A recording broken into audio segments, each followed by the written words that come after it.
Now, I would like to invite very respectful Dr. Abdulla sir to please enlighten us with words of wisdom. Please, sir.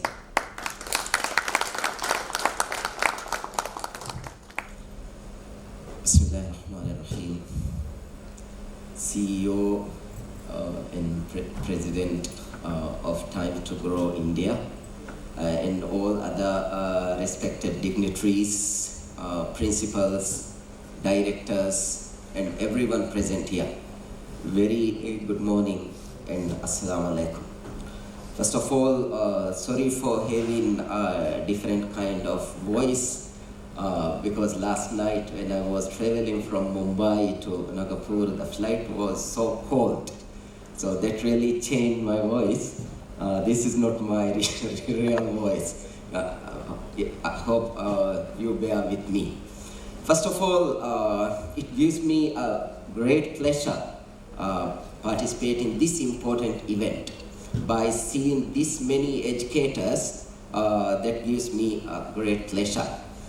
A teacher or principal or educationist everywhere in the world, regardless of which location, we all have a same purpose. That is to provide education and to prepare our kids for their real life. So the most important and noble profession of the world is teaching. So congratulations you all for your love and your excellent work in educating your children. This is my first visit to Nagpur. Before visiting Nagpur, I did little research about what the city is, and I came to know this is city of orange, and also one of the best cities in India.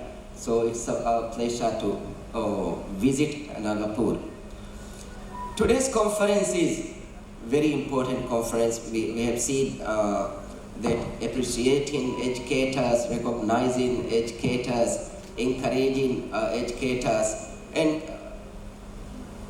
group of like minds come together and share the experience and finding ways to strengthen education is very important. So I can say this is a very important event. Definitely this will benefit in many ways, because we the human being, we really need acknowledgement, appreciation for what we do. Therefore, when your work is recognized, when somebody appreciated the work, you can do better. So this type of conference really will appreciate the hard work of the educators.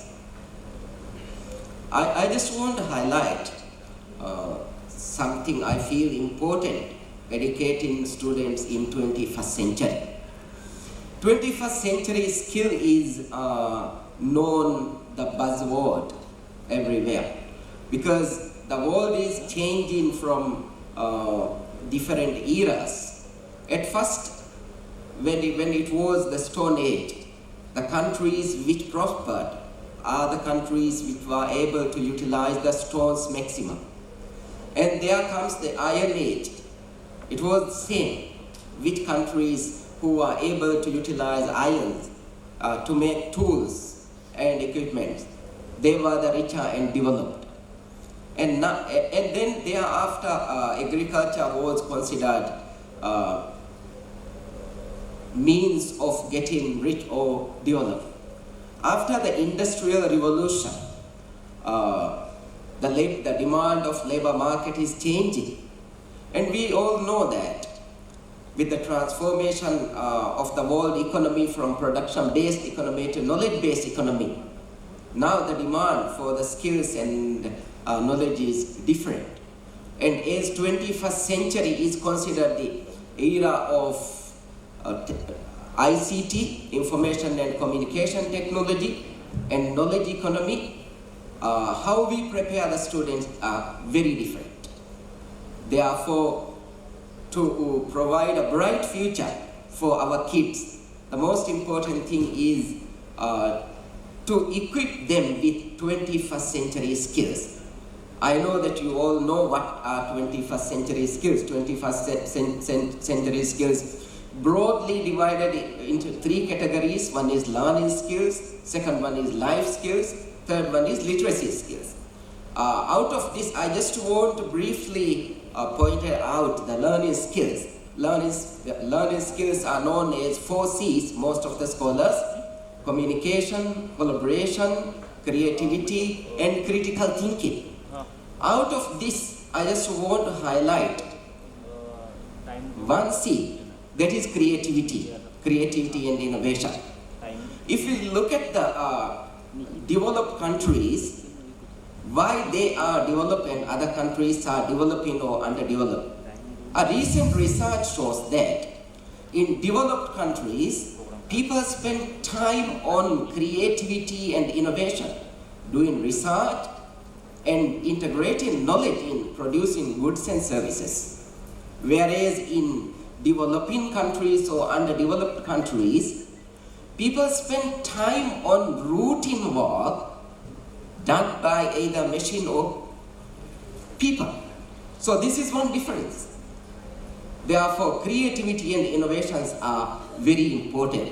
And then if you look at the world richest people, that top in the list, billionaires, why they become billionaires and why their companies are at the top. From the top you can see majority of the people and majority of the companies are high-tech companies. They are not using gold, they are not using any natural resources, they are using the intellectual property or their wisdom. From the list, Jeff Bezos, you all know, founder of Amazon, is at the top in the list, and it has been believed that if anybody would be a trillionaire in the world, he would be the first. So how could he be? Because of his creativity and innovation.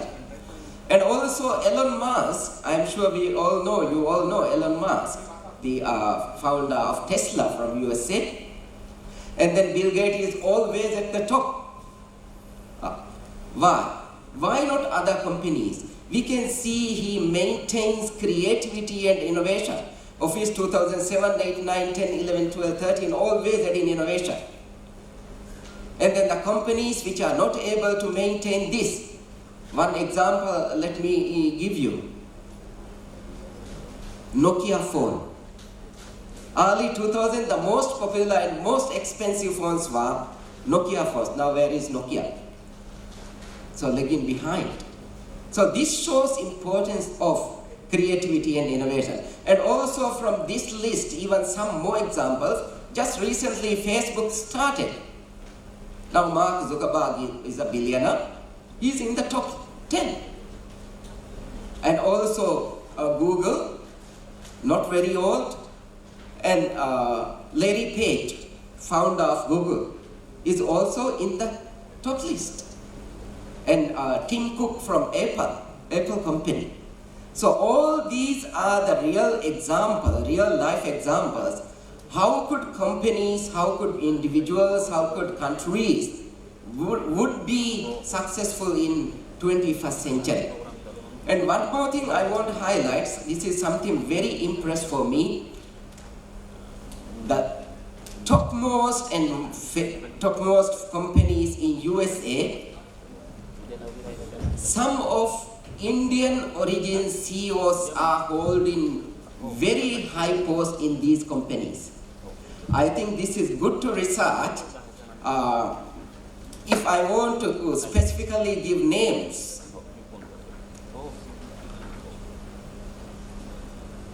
President, CEO of Google, 𝗟𝗶𝗸𝗲,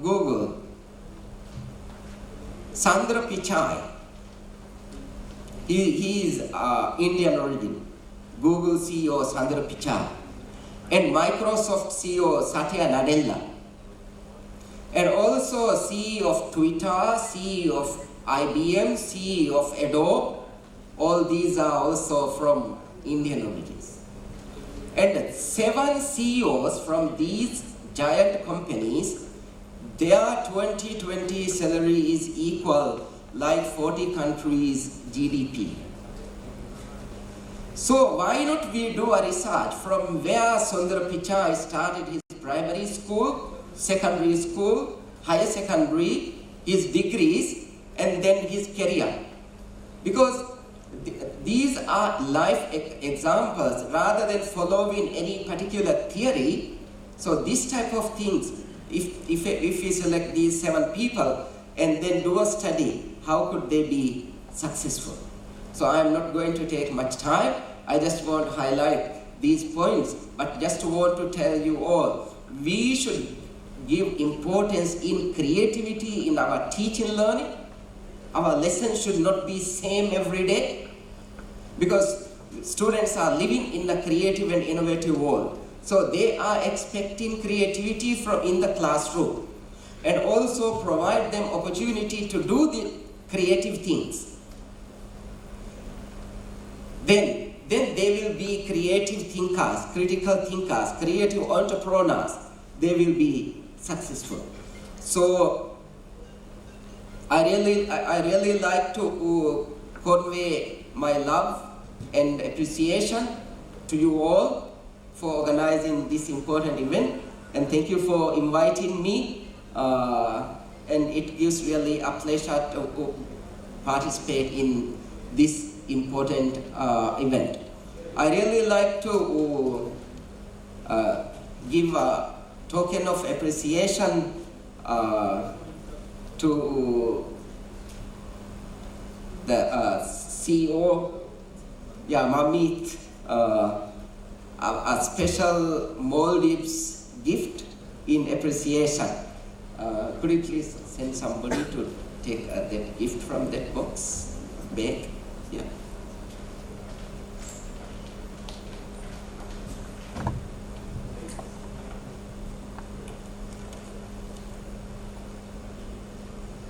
Yeah, this is a very special Maldives pen, very unique. I just want to give to him as a token of appreciation.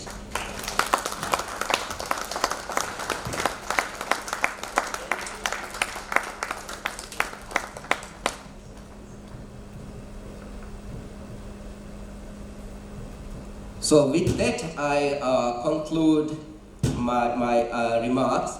But before leaving the podium, let me congratulate everyone who are participating in this event and all your success. I wish all the success to all your schools, and keep up your good work. Educating children is the best and noble profession. I wish everyone a very good day. Thank you so much.